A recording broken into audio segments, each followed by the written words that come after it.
जाखल क्षेत्र में बारिश और घग्गर नदी के उफान से बने हालात का जायजा लेने पहुंचे राज्यसभा सांसद सुभाष बराला। उन्होंने प्रभावित गांवों में जाकर किसानों और ग्रामीणों से मुलाकात की। सांसद बराला ने कहा कि सरकार और प्रशासन पूरी तरह सतर्क है। राहत कार्य युद्ध स्तर पर जारी है और किसानों की हर समस्या का समाधान प्राथमिकता से किया जाएगा। उन्होंने आश्वासन दिया कि फसल क्षति का मुआवजा जरूर मिलेगा और किसानों को हर संभव राहत दी जाएगी।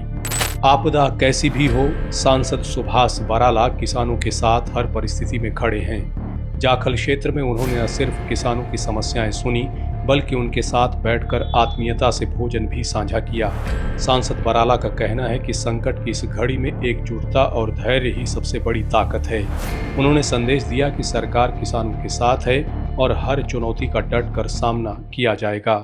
की आशंका तो है कि जब ऊपर ज़्यादा बारिश होती है और उस समय आशंका बनी रहती है, लेकिन प्रशासन पूरे हरियाणा प्रदेश में पंचकुला से लेकर के और सिरसा तक, जो हमारा राजस्थान का बॉर्डर है, वहाँ तक पूरी तरह से अलर्ट है कि कहीं भी चाहे वो घग्गर है, चाहे वो रंगोई है, उसके बंद टूटने ना पाए और पानी सारा ठीक से आगे निकल करके O2 हेड के माध्यम से और आगे जो वहाँ से नाले निकासी के बनाए हैं उनके माध्यम से पानी निकल जाए।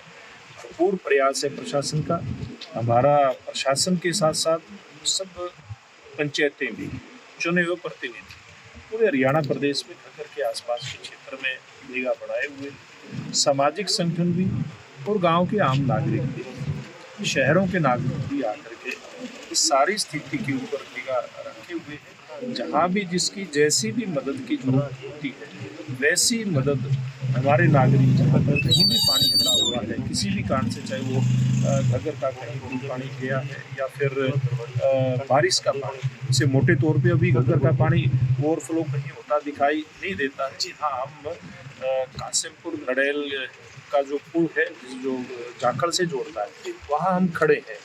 अब कासिमपुर नड़ेल गांव के अंदर खेतों में पानी खड़ा है, लेकिन वो घग्गर का पानी नहीं है, वो पानी बारिश का है। घग्गर के अंदर ज़्यादा पानी होने के कारण से उस पानी की घग्गर के अंदर निकासी होने में दिक्कत आ रही है। तो इस प्रकार की व्यवहारिक समस्याएं हैं और प्रशासन पूरी तरह से निगाह इस पे लगाए हुए है, कहीं किसी भी प्रकार की कोई दिक्कत ना आए, इस बात का प्रयास सब लोगों का है।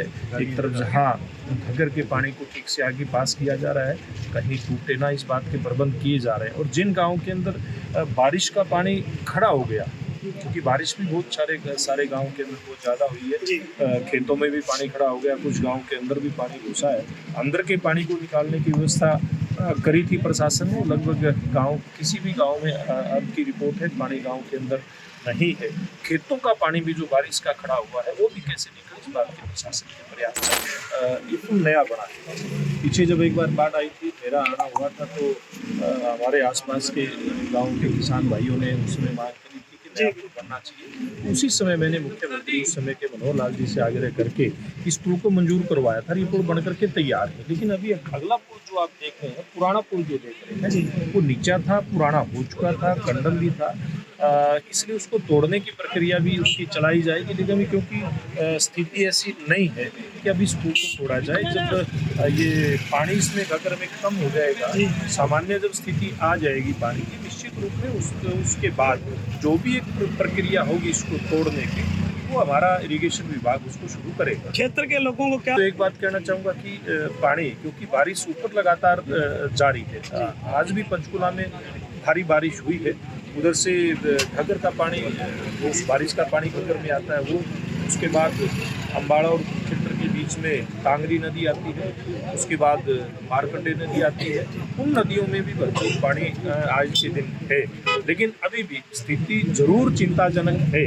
लेकिन अभी ऐसी स्थिति नहीं है कि हम उसमें कहीं कोई हमारा क्षेत्र छोड़ने की नौबत कोई आए, लेकिन फिर भी हम सब किसान भाइयों को, आसपास के हमारा जाखल कस्बा है या उसके आसपास आगे रखी आ जाता है, ऐसे सब नागरिकों को चौकस रहने की जरूरत है, अलर्ट पर रहने की जरूरत है। अपने खेतों के अंदर पशुओं का चारा और अपनी फसल को हम कैसे बचाएं, इस बात के लिए हम सब लोगों को पूरा ध्यान रखने की जरूरत है। ये मैं आपके माध्यम से हम सब किसान भाइयों को बताया जाएगा। खेतों में भी जल बनाते हैं निश्चित रूप में, और जो खेतों के अंदर नुकसान हुआ है, बहुत सारे किसान भाइयों की फसल डूब गई है। एक बार जिस फसल के ऊपर से, चाहे वो हमारी धान की फसल है या हमारी नरमा कपास की फसल है, जिसके ऊपर से पानी निकल गया, वो निश्चित रूप से बचने वाली नहीं है।